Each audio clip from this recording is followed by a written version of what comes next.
Hello students, मैं बलडोदी अभिव्यक्ति के माध्यम से आपसे मुखातिब हो रहा हूं। जैसा कि मेरा आपसे वादा था, नीट 2023 की प्रिपरेशन को लेके मैं आपसे जुड़ूंगा और आपको ऐसे कुछ टिप्स, ऐसा स्टडी मटेरियल और ऐसी चीज़ें प्रोवाइड करवाऊंगा जिससे डेफिनेटली आप अच्छा स्कोर अचीव कर सकें। तो 2023 के आज पहले वर्किंग डे में मैं सबसे पहले तो आपके लिए लेकर आया हूँ previous years exam question series, जिसमें हम बॉटनी के, बायोलॉजी के जितने सारे टॉपिक्स हैं एफर्ट करेंगे उनके प्रीवियस ईयर्स क्वेश्चन पेपर्स को सॉल्व करें।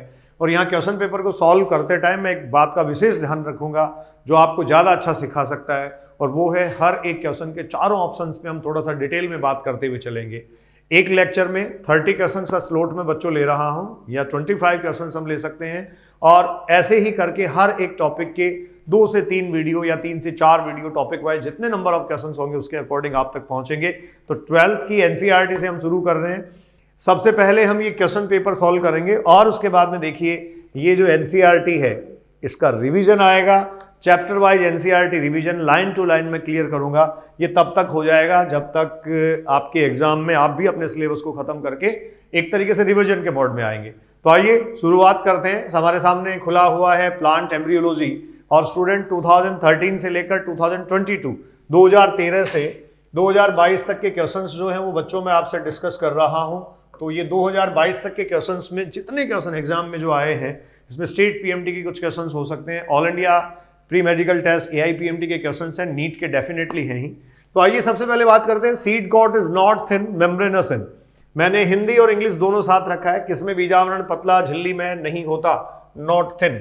स्टूडेंट्स देखिए, थिन और मेम्ब्रेनस सीड कोट की जहां तक बात की जाए तो सीड कोट आपको पता है ओव्यूल के इंटेगुमेंट से बच्चों डेवलप होता है, और ओव्यूल इंटेगुमेंट जो है वो थिन फॉर्म में कहां अपीयर होता है ये आपसे पूछा जा रहा है। डेफिनेटली ग्राउंड नट में होगा, मेज में होगा, ग्रैम में होगा, कोकोनट में नहीं होगा। कोकोनट में आप ध्यान रखें एंडोस्पर्मिक सीड होता है। कोकोनट का एंडोस्पर्म जो है वही बच्चों एडिबल होता है, जिसमें लिक्विड एंडोस्पर्म और सेलुलर एंडोस्पर्म हम दोनों काउंट करते हैं। तो आपको ये क्लियर होगा। जहां तक बात ग्राउंड नट की है, ग्रैम की है और मेज की है, तो इनमें जो सीड कोट है उस सीड कोट के साथ स्टूडेंट्स फ्रूट पेरिकार्प भी फ्यूज हो जाती है।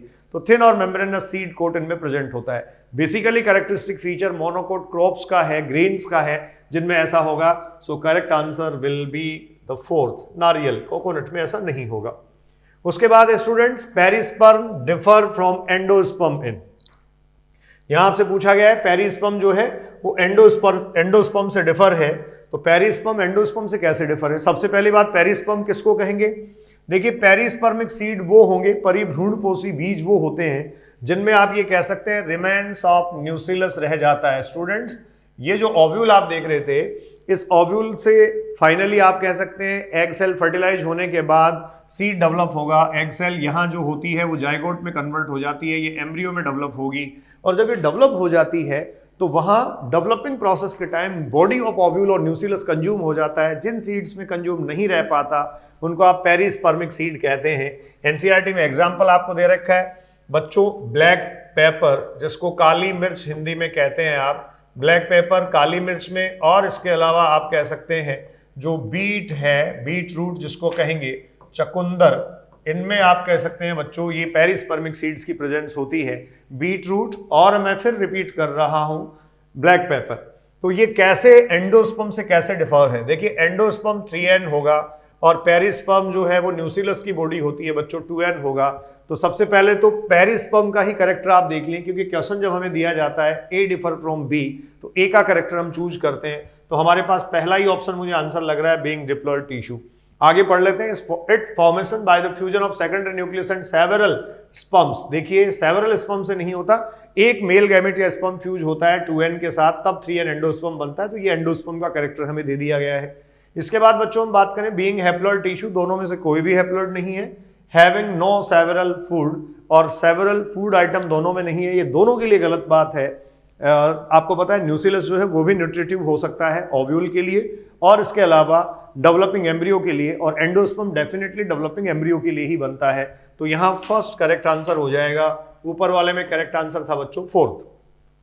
थर्ड क्वेश्चन है बच्चों नीट 13 का, advantage of cleistogamy.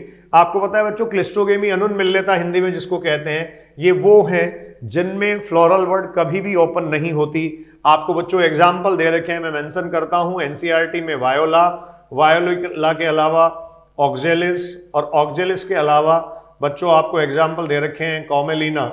In Commelina में, वायोला में, ऑक्जेलिस में क्लिस्टोगेमस फ्लावर्स हैं जिनमें फ्लोरल बड कभी भी ओपन नहीं होती। इसका सबसे बड़ा बेनिफिट है, एनसीईआरटी का स्टेटमेंट में बोल रहा हूं, a short seed set without the requirement और इन्वॉल्वमेंट ऑफ पॉलिनेटर्स। पॉलिनेटर्स की रिक्वायरमेंट नहीं होती। तो पहला ही ऑप्शन आपको यहां भी करेक्ट दिख रहा है, non dependence on pollinators. Pollinators पर किसी टाइप से कोई डिपेंडेंसी नहीं है। उसके बाद वीवी पेरी दिया है। बच्चों वीवी पेरी का मतलब है कि पैटर्नल या जो मैटरनल प्लांट था उसी पे सीड जर्मिनेट हो जाए, ऐसा नहीं है। इनका सीड बनने के बाद फर्दर आप कह सकते हैं जर्मिनेशन प्रोसेस होता है। हायर जेनेटिक वेरिएबिलिटी, यहां लीस्ट जेनेटिक वेरिएबिलिटी होंगी। इवन क्लिस्टोगेमी जो है that is the invariably autogamous process. इसका मतलब ऑटोगेमी अगर हो रही है या कन्फर्मली बच्चों ऑटोगेमी हो रही है तो ये इनब्रीडिंग डिप्रेशन ला देगी, न कि जेनेटिक वेरिएबिलिटी। तो ये गलत बात दे रखी है। मोर विगरस ऑफस्प्रिंग्स, अधिक प्रबल संतान, मतलब ज्यादा एफिशिएंट बनेगी। जब वेरिएशंस नहीं आएंगे तो ज्यादा एफिशिएंट नहीं बनेगी। तो स्टूडेंट्स इसका भी करेक्ट आंसर आपका हो जाएगा फर्स्ट। तो देखिए ये कुछ क्वेश्चंस हैं। अब इसके बाद में मैं अगला आपसे डिस्कस कर रहा हूं क्वेश्चन नंबर 4। देखिए नेक्स्ट अपन चल लेते हैं, क्वेश्चन नंबर 4 से मैं ले लेता हूं। 4 to 6, 7 ये जो क्वेश्चंस हैं इन पे हम बात कर लेते हैं। और इसमें आपके सामने देखिए ये क्वेश्चन नंबर 4 जो नीट 13 का है बच्चों। क्वेश्चन नंबर 4 मैं इसको एडजस्ट कर लेता हूं थोड़ा सा, ये लीजिए, नीट 13 का है क्वेश्चन नंबर 4। और क्वेश्चन नंबर 4 में देखिए, हाँ जी स्टूडेंट्स, नेक्स्ट है question number 4, megasporangium is equivalent to. Megasporangium किसके इक्विवेलेंट है? तो सबसे पहली बात तो देखिए मेगास्पोरेंजियम कहा जाता है ओव्यूल को। ओव्यूल जो है वो मेगास्पोरेंजियम कॉल किया जाता है, ये आप ध्यान रखें, ओव्यूल को मेगास्पोरेंजियम कहा जाता है। गुरु बीजाणुधानी किसके समतुल्य है? तो बच्चों किसके समतुल्य है, ये हमारे से पूछा गया है। गुरु बीजाणुधानी किसके समतुल्य है? देखिए न्यूसिलस ओव्यूल की बॉडी होती है, जैसा आपने पहले भी अभी डायग्रामेटिक प्रेजेंटेशन के साथ क्लियर किया था। ये एनाट्रोपस टाइप ऑफ ओव्यूल मैंने बनाया है जो मोस्ट ऑफ एंजियोस्पर्मिक प्लांट्स का कैरेक्टरिस्टिक फीचर है। डेफिनेटली मेगास्पोरेंजियम ओव्यूल होगा, न्यूसिलस इसकी बॉडी होगी। एम्ब्रियो सैक फीमेल गैमेटोफाइट होता है जो इसके अंदर डेवलप होता है। ये देखिए एग सेल, इसके अलावा 2 सिनर्जिड्स, इसके अलावा 2 polar nuclei and 3 antipodal cells, ये एम्ब्रियो सैक होता है। और फ्रूट देखिए बच्चों ओवरी से डेवलप होता है, जो ऑब्वियस है 2n होता है। तो फ्रूट 2n होगा, एम्ब्रियो सैक n होगा, ओव्यूल 2n होगा, और इस ओव्यूल की बॉडी जो है वो न्यूसिलस होगी। सो मेगास्पोरेंजियम इज इक्विवेलेंट टू, आप कहेंगे ओव्यूल, ये बीजांड के समकक्ष या समतुल्य होगा। नीट 13 का क्वेश्चन है। उसके बाद स्टूडेंट्स क्वेश्चन नंबर 5 पे आते हैं। ये भी नीट 13 का क्वेश्चन है। Which of the following statement is correct? कौन सा स्टेटमेंट, कौन सा कथन सही है? Endothecium produce the microspores. देखिए माइक्रोस्पोर्स एंडोथीसियम से प्रोड्यूस नहीं होते, आपको ये क्लियर होना चाहिए। इस तरीके के स्ट्रक्चर्स बनती हैं और ये स्ट्रक्चर्स बच्चों आपने पढ़ी होंगी। 4 माइक्रोस्पोरेंजिया, 4 माइक्रोस्पोरेंजिया ऐसे बनती हैं। ये जो है वो टेट्रास्पोरेंजिएट कंडीशन एंजियोस्पर्मिक प्लांट्स की है। इसमें आप सॉरी, इसमें आप कह रहे हैं कौन सा स्टेटमेंट सही है? तो एंडोथीसियम प्रोड्यूस माइक्रोस्पोरिया नहीं करेगा। सबसे बाहर एपिडर्मिस होती है, उसके ठीक बाद एंडोथीसियम लेयर होती है बच्चों। उसके बाद अगर आप कहें तो प्रेजेंट होती है इसमें मिडिल लेयर, और इस माइक्रोस्पोरेंजियम की जो वॉल होती है उसको टेपिटम कहा जाता है। दूसरा स्टेटमेंट है tapetum nourish the developing pollen. Definitely tapetum nutritive layer है, वो डेवलपिंग पॉलन्स को नरिश करती है।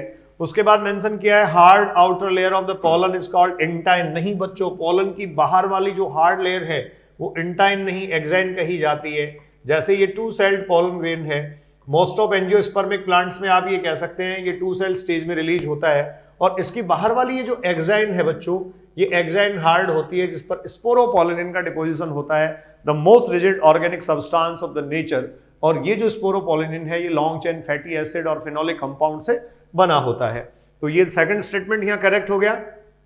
उसके बाद देखिए आगे और पढ़ लेते हैं। Sporogenous tissue is haploid. बच्चों स्पोरोजिनस लिखा है, बीजाणुजन उत्तक। इसके अंदर जो टिश्यूज प्रेजेंट है ना जिनसे माइक्रोस्पोर्स बनने वाले हैं, ये 2n होंगे बेटा, कभी भी ये हैप्लॉइड नहीं हो सकते, ये n नहीं होते हैं। सो एग्जैक्टली ये स्टेटमेंट इनकरेक्ट हो गया, ये स्टेटमेंट इनकरेक्ट हुआ। करेक्ट स्टेटमेंट सेकंड है। So students correct answer will be the 2, और यहां ऊपर भी सही आंसर आपके पास सेकंड ही था। नेक्स्ट क्वेश्चन नंबर 6 पे मैं आ रहा हूं। Product of sexual reproduction genetically generates या जनरली जनरेट्स, वो कह रहा है product of sexual reproduction, sexual reproduction का प्रोडक्ट क्या जनरेट करता है, सामान्यतः लैंगिक जनन उत्पाद क्या बनाता है। तो पहला लिखा है new genetic combination leading to the variation. Definitely देखिए सेक्सुअल रिप्रोडक्शन का जो प्रोडक्ट होता है वो सबसे पहले हमारे पास बच्चों बनता है जाइगोट, और ये जो जाइगोट होता है this is the restoration of the generation.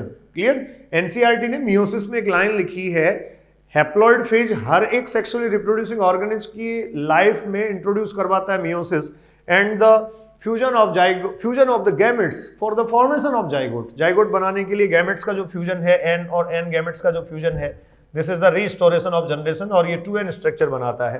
तो ये न्यू जेनेटिक कॉम्बिनेशन डेफिनेटली बच्चों बनाएगा। ये आनुवांशिक संयोग जो विभिन्नता की ओर अग्रसर होते हैं।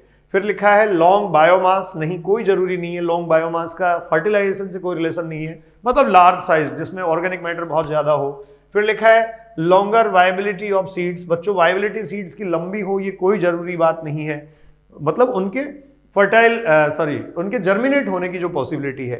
फिर लिखा है प्रोलॉन्ग्ड डॉर्मेंसी, डॉर्मेंसी प्रोलॉन्ग्ड हो या बहुत लंबे टाइम तक हो ये भी डिपेंड करता है, ये जेनेटिक मेकअप पे ही डिपेंड करता है। लेकिन प्रोडक्ट की बात की जा रही है तो जनरली वो जनरेट करेगा न्यू जेनेटिक कॉम्बिनेशंस।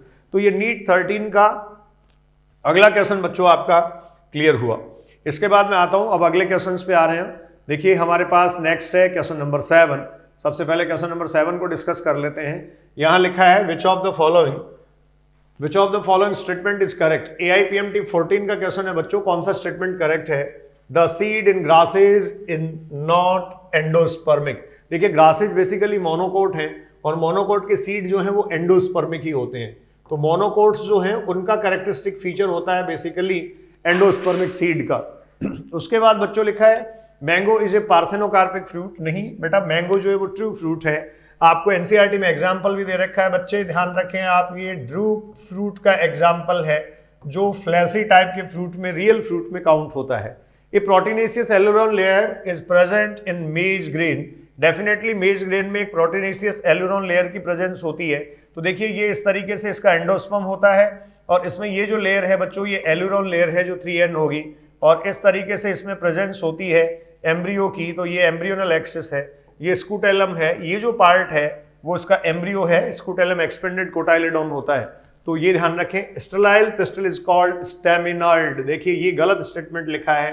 स्टेराइल जो पिस्टल है, ये स्टेराइल पिस्टल जो है वो स्टेमिनॉइड नहीं होगी।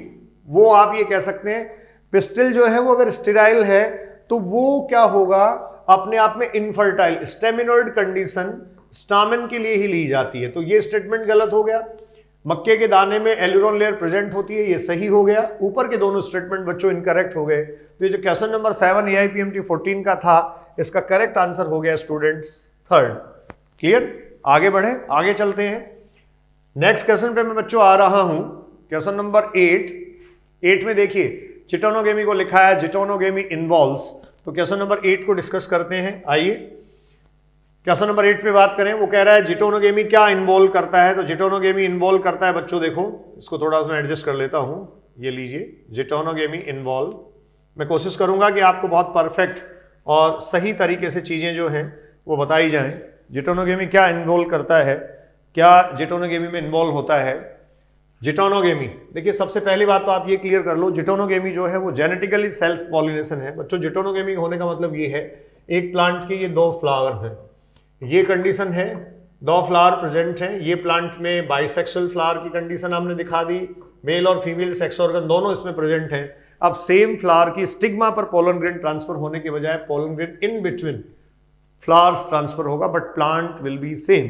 दूसरी कंडीशन एक और क्लियर कर लेते हैं। यहां देखिए एक फ्लावर जो है वो प्लांट में फीमेल हो सकता है, एक फ्लावर प्लांट में मेल हो सकता है। ये कंडीशन कुछ फ्लावर्स में होती है, जैसे मेज जैसे एग्जांपल आपको दे रखे हैं। यूनिसेक्सुअल फ्लावर्स की प्रेजेंस है बट प्लांट मोनोसियस है। तो सबसे पहली चीज आप क्लियर कर लीजिए, जिटोनोगेमी के लिए क्या होना जरूरी है बच्चों। जिटोनोगेमी के लिए मोनोसियस कंडीशन का होना बहुत ज्यादा जरूरी है। जिटोनोगेमी के लिए कंडीशन मोनोसियस होगी, मोनो एक में दोनों, both sex organs will be present in same plant, either in same flower और इन डिफरेंट फ्लावर। क्वेश्चन पढ़ते हैं।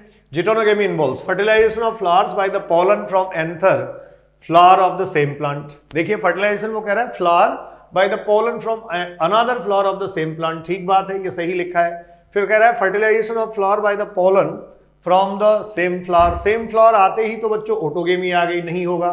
फिर कह रहा है fertilisation of a flower by pollen from a flower of another plant, जैसे अनदर प्लांट हुआ तो ये बच्चों क्रॉस पोलिनेशन हो गया। उसके बाद लिखा है fertilisation of a flower by the pollen from a flower of another plant belonging to the distant population, तो ये तो पॉपुलेशन मतलब ऑर्गेनिज्म ही अलग कर दी, तो ऑब्वियस है यहां फर्स्ट ऑप्शन ही आंसर हो जाएगा। एक पुष्प का निषेचन उसी पादप के दूसरे पुष्प के परागकण से हो, मैंने दोनों कंडीशन आपको बता दी हैं। तो क्वेश्चन नंबर 8 जो AIPMT 14 का था बच्चों, उसमें आंसर हो जाएगा फर्स्ट। हम कोशिश कर रहे हैं हर एक क्वेश्चन के जितने सारे स्टेटमेंट्स हैं उनको क्लियर करें और उनसे रिलेटेड ब्रीफ आपको दें, इंस्टेंट रिवीजन आप कैसे कर सकते हैं। नेक्स्ट है question number 9, pollen tablets are available in market for, pollen tablets market में अवेलेबल हैं 4, तो यहां देखो आपको दिया गया है AIPMT 14 का क्वेश्चन है, पराग टिकिया बाजार में किस लिए उपलब्ध है, इन विट्रो फर्टिलाइजेशन नहीं, न्यूट्रिशनल सप्लीमेंट के लिए वो अवेलेबल है। देखिए इन विट्रो फर्टिलाइजेशन का प्रोसेस जो होता है वो आप कह सकते हैं लेबोरेटरी कंडीशंस में एक तरीके से जो है वो कंट्रोल्ड प्रोसेस में फर्टिलाइजेशन प्रोसेस की बात कर रहा है। बच्चों ब्रीडिंग प्रोग्राम यहाँ लिखा है, डेफिनेटली ब्रीडिंग प्रोग्राम जो है वो प्लांट की इंप्रूव्ड वैरायटी जनरेट करने के लिए करवाया जाता है। फिर लिखा है सप्लीमेंटिंग फूड, डेफिनेटली बच्चों पॉलन टेबलेट्स जो हैं वो खाद्य संपूरण के लिए या फूड सप्लीमेंट के लिए यूज की जाती हैं। और इसमें मैं आपको बता दूं सबसे इंपॉर्टेंट बात NCERT ने लिखा है ये इसलिए यूज किए जाते हैं क्योंकि ये न्यूट्रिएंट रिच होते हैं। और कौन से न्यूट्रिएंट्स रिच होंगे, कार्बोहाइड्रेट्स। बच्चों कार्बोहाइड्रेट्स की प्रेजेंस जो है वो इनमें मैक्सिमम होती है, इसीलिए ये न्यूट्रिएंट रिच होते हैं। तो ये आपके पास क्वेश्चन था। क्वेश्चन नंबर 10 मैं पढ़ ही लेता हूं, ये विजुअल है, दिख जाएगा आपको। Function of filiform apparatus is to, आपको पता है फिलीफॉर्म एपरेटस का फंक्शन क्या है, तो बच्चों ये जो है वो एम्ब्रियो सैक था, इसकी ये एग सेल है और ये आप कह सकते हैं सिनर्जिड सेल्स हैं। ये जो हैं वो दोनों पोलर न्यूक्लियाई हैं और ये एंटीपोडल्स होती हैं 3, इस तरीके से एग सेल और ये सिनर्जिड हैं। अब देखिए अगली काम की बात, फिलीफॉर्म एपरेटस जो होती हैं वो माइक्रोपाइलर एंड की तरफ इन सिनर्जिड्स में सेलुलर थिकनिंग होती हैं जो पोलन ट्यूब की एंट्री बच्चों गाइड करती हैं। और ये आप और ध्यान रखें ये केमिकल इन्फ्लुएंस में होता है, cellular thickening, finger like projections. तो फंक्शन ऑफ फिलीफॉर्म एपरेटस कह रहा है recognise the suitable pollen at the stigma, suitable pollen को स्टिग्मा पे रिकॉग्नाइज करेगा नहीं, ये पोलन पिस्टल इंटरेक्शन का काम है कि इस स्टिग्मा पर कोई पोलन ग्रेन आया तो उस पोलन ग्रेन को कौन रिकॉग्नाइज करेगा, तो ये पोलन पिस्टल इंटरेक्शन है। फिर कह रहा है बच्चों stimulate division of the generative cell, generative cell का डिवीजन भी ये स्टिमुलेट नहीं करता, जनरेटिव सेल का डिवीजन होने से 2 मेल गैमेट बनते हैं और ये भी इसके जेनेटिक मेकअप पे डिपेंड करता है। Produce nectar, students nectar produce करना भी इसका काम नहीं है, नेक्टर प्रोड्यूस करना फ्लावर का काम है, जो आप ये कह सकते हैं फ्लावर फ्लोरल रिवार्ड के लिए प्रोड्यूस करता है। और लास्ट लिखा है guide the entry of pollen tube, definitely जो पोलन ट्यूब आती है वो सिनर्जिड में एंटर करती है और सिनर्जिड सेल जो है वो पोलन ट्यूब की एंट्री को बच्चों गाइड करता है। ये 2 मेल गैमेट आगे इसमें प्रेजेंट होंगे, 2 मेल गैमेट्स, और ये आपको पता है ट्यूब न्यूक्लियाई डीजनरेटिंग कंडीशन में बच्चों आ जाएगा। तो सिनर्जिड सेल्स जो हैं वो पोलन ट्यूब की एंट्री को गाइड करती हैं with the help of filiform apparatus. और यहाँ आप ध्यान रखें ये कीमोट्रॉफिक मूवमेंट को शो करता है, रसायन के प्रभाव में, केमिकल इन्फ्लुएंस में ये पोलन ट्यूब अंदर जाती है। तो इस तरीके से ये 10 क्वेश्चन बच्चों हो गए। अगले उस पे चलते हैं। देखिए क्वेश्चन नंबर 11 आपके पास है non albuminous seed is produced in, non albuminous seed जो है वो कहां प्रोड्यूस किए जाएंगे। तो एक चीज बच्चों आप देखो बार बार जो है ना वो एंडोस्पर्मिक नॉन एंडोस्पर्मिक का रेफरेंस आ रहा है और ये आता भी है। तो नॉन एंडोस्पर्मिक सीड्स जो है वो कहां प्रोड्यूस किए जा सकते हैं, ये थोड़ा सा आपसे पूछा है। तो देखिए नॉन एंडोस्पर्मिक सीड्स की बारे में बात कर लेते हैं, कहां प्रोड्यूस किए जा सकते हैं। क्वेश्चन नंबर 11 में पढ़ रहा हूं, ये बच्चों AIPMT 14 में आया हुआ है। इसमें लिखा है नॉन एल्बुमिनस, इसका मतलब आप ये कह सकते हैं ये नॉन एंडोस्पर्मिक है और नॉन एंडोस्पर्मिक में आपको पता है एंडोस्पर्म एब्सेंट होगा। अब देखो मोस्ट ऑफ प्लांट्स जो डाइकोट हैं वो नॉन एंडोस्पर्मिक सीड को रिप्रेजेंट करते हैं और जो मोनोकोट हैं वो एंडोस्पर्मिक सीड को रिप्रेजेंट करते हैं। तो यहां आपको जो दे रखा है मेज और वीट ये दोनों मोनोकोट हैं, इनमें एंडोस्पर्मिक सीड होगा। पी जो है वो डाइकोट है और कैस्टर भी डाइकोट है। तो कैस्टर आपको पता है एक्सेप्शन होता है बच्चों, डाइकोट होने के बाद भी इसमें एंडोस्पर्मिक सीड्स की प्रेजेंस होती है। तो किसमें एंडोस्पर्मिक सीड नहीं होंगे, पी में, एल्बुमिन रहित। इसका मतलब आप कह सकते हैं बिना एंडोस्पर्म वाले बीज जो हैं वो किस में प्रेजेंट होंगे बच्चों? मटर में 2n है, सॉरी डाइकोट है, डाइकोट प्लांट में एब्सेंट होता है। कैस्टर और अरंडी जो है वो यहाँ ध्यान रखें, आप एक्सेप्शन है और इस एक्सेप्शन को बहुत अच्छे तरीके से आपको ध्यान रखना भी है। तो ये हुआ AIPMT 15। मेरी नज़र में AI 15 के क्वेश्चंस जो थे वो आज तक के सबसे अच्छे क्वेश्चंस माने जाते हैं, मतलब मुझे लगता है कि पर्सनली बहुत अच्छे क्वेश्चंस ये थे। विच of the following statement is not true? कौन सा स्टेटमेंट सही नहीं है, ठीक है, कौन सा कथन सत्य नहीं है, ये बच्चों पूछा गया है। और देखिए यहां कह रहा है honey is made by bees by digesting pollen collected from the flower. ये पॉलन कलेक्ट जो किए जा रहे हैं फ्लावर से, उससे हनी बनाया जाता है। इसके बजाय आप ये कहेंगे ये बेसिकली सैलाइवा के साथ की जाने वाली एक्टिविटी है उन इंसेक्ट्स की। शहद मधुमक्खियों द्वारा पुष्पों से इकट्ठा किए गए पराग कणों का पाचन करके बनाया जाता है, डाइजेशन के बजाय सैलाइवा इन्वॉल्वमेंट है। फिर कह रहा है pollen grains are rich in nutrient and they are used in the form of tablets and syrup. बिल्कुल ठीक बात है स्टूडेंट्स, ये भी सही है। वो कह रहा है कि पोलन टेबलेट और सिरप्स जो हैं वो पोलन ग्रेन जो रिच न्यूट्रिएंट में होते हैं, मतलब कार्बोहाइड्रेट होता है, अभी मैंने आपको बताया था। फिर कह रहा है pollen grain of some plants cause severe allergy and bronchial afflictions in some people. Definitely ये भी सही है, एनसीईआरटी का स्टेटमेंट है स्टूडेंट्स। फिर कह रहा है मक्खियों और चमगादड़ों से परागित होने वाले पुष्प उन्हें आकर्षित करने के लिए दुर्गंध छोड़ते हैं, ये भी ठीक बात है। मलिन गंध, दुर्गंध, या इंग्लिश में देखो बच्चों लिखा है फॉल ऑर्डर, ये भी एनसीईआरटी की लाइन है।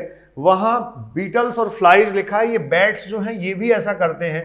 तो ये आपको स्टूडेंट्स क्लियर होना चाहिए। तो इस तरीके से अगर देखा जाए तो यह फर्स्ट स्टेटमेंट ही आंसर हो जाएगा, पहला ऑप्शन आंसर होगा जिसमें कहा गया है कौन सा कथन सत्य नहीं है, कौन सा स्टेटमेंट सही नहीं है। उसके बाद अगला क्वेश्चन है स्टूडेंट्स, क्वेश्चन नंबर 13 और AIPMT 15 का ये क्वेश्चन है। देखिए क्वेश्चन नंबर 13 जो है, इस क्वेश्चन नंबर 13 में क्या कहा गया, इस क्वेश्चन 13 को मैं यहाँ पढ़ लेता हूँ। ये कह रहा है seed where micropyle edge was present, और इसमें हाइलम हमें बताना था। Hilum is a scar on. तो देखो ये होता है बच्चों, ये एनाट्रोपस टाइप ऑफ ओव्यूल, मैं फिर से बना रहा हूँ, कई बार आपने डिस्कस किया, ये इसके इंटेग्यूमेंट्स हैं और ये ओवेरियन वॉल पे इस तरीके से जुड़ा रहता है। तो जो बॉडी ऑफ ओव्यूल है और ये फ्यूनिकल्स का जो स्टार्क है, उसका जो अटैचमेंट पॉइंट होता है, इस अटैचमेंट पॉइंट को बच्चों बोला जाता है हाइलम। जब ये डिटैच होता है, ये ओव्यूल मैच्योर होकर सीड में कन्वर्ट हो जाएगा, तो अपने फ्यूनिकल से, ये फ्यूनिकल है, ये बॉडी ऑफ ओव्यूल है, जब ये डिटैच होगा तो डिटैचमेंट के टाइम आप कह सकते हैं एक मार्क ये छोड़ देता है, उसको स्क्वायर मार्क कहते हैं। तो कहाँ होगा? Seed where micropyle was present, जहां माइक्रोपाइल प्रेजेंट था। Seed where funicle was attach, definitely जहां फ्यूनिकल अटैच है वहीं होगा।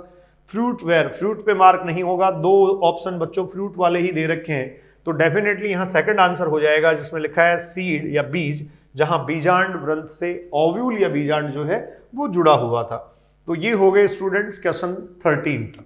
अब देखिए इसके बाद में अगला डिस्कस हम करते हैं, प्रीवियस ईयर्स एग्जाम क्वेश्चंस हम पढ़ रहे हैं। क्वेश्चन नंबर 14 पे मैं आ रहा हूं और इन क्वेश्चंस में देखिए हम हर एक ऑप्शन के साथ उसकी डिटेल भी पढ़ रहे हैं। कम टाइम में आपको प्रॉपर रिवीजन करने का चांस मिलेगा, कैसे आप कर पाएंगे। क्वेश्चन नंबर 14 है, which of the following may require pollinators but genetically similar to autogamy.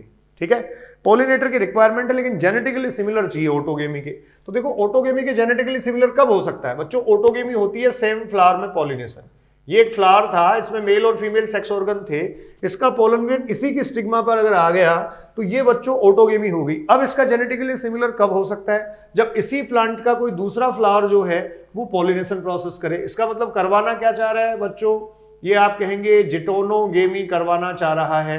जिटोनोगेमी, जिसको सजात पुष्पी परागण आप कहते हैं। चारों ऑप्शंस को मैं देख लेता हूं। एक क्लिस्टोगेमी आपको दिया गया है जिसमें आप कहेंगे फ्लोरल बड नेवर ओपन, फ्लोरल बड जो है वो कभी भी नहीं खुलती है, फ्लोरल बड नेवर ओपन, ये है क्लिस्टोगेमी। उसके बाद सजात पुष्पी परागण आपको दे रखा है, यही जिटोनोगेमी इस क्वेश्चन का आंसर है, जिसमें जेनेटिकली सेल्फ पॉलिनेशन होता है बट फंक्शनली और इकोलॉजिकली क्रॉस पॉलिनेशन बच्चों हो जाता है। उसके बाद आपको दिया गया है जीनोगेमी। ये जीनोगेमी बच्चों क्रॉस पॉलिनेशन प्रोसेस होता है जिसमें दो डिफरेंट प्लांट्स के बीच पॉलिनेशन प्रोसेस होता है जो सेम स्पीसीज के होते हैं।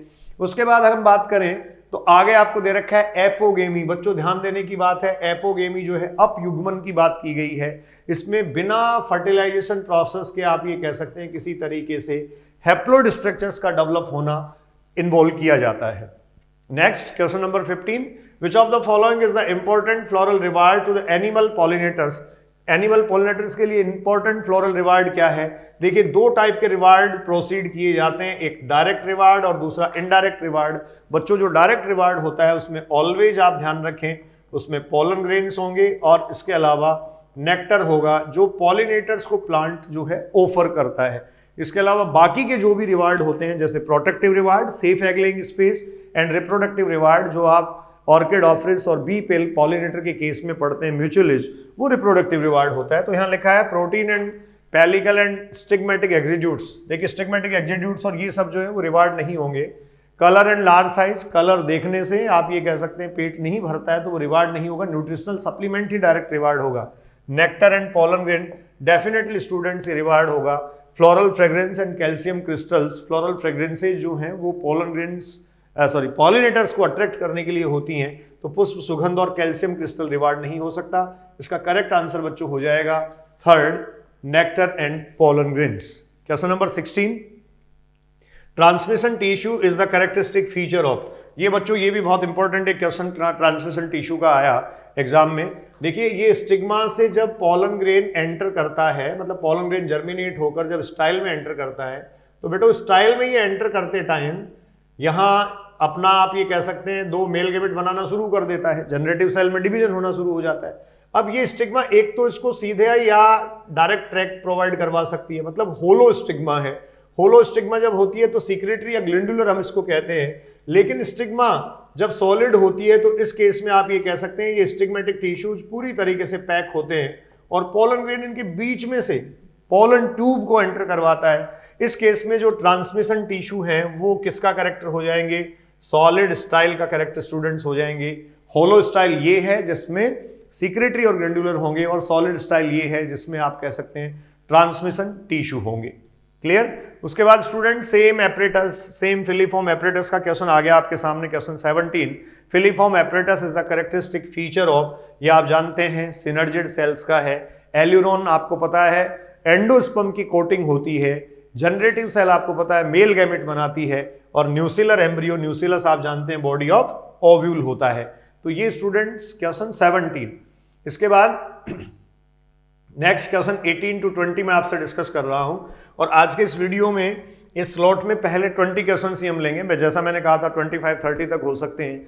3 स्लॉट्स में मैं आपके पास एम्ब्रियोलॉजी के वीडियोस रिलीज करूंगा, इसलिए वहां 60 के आसपास क्वेश्चन हैं, 58 क्वेश्चन हैं 2013 से लेके 2020 तक। कुछ और इन्फॉर्मेशन हम ऐड कर लेंगे, तो 3 पार्ट में आपको एम्ब्रियोलॉजी मिलने वाली है।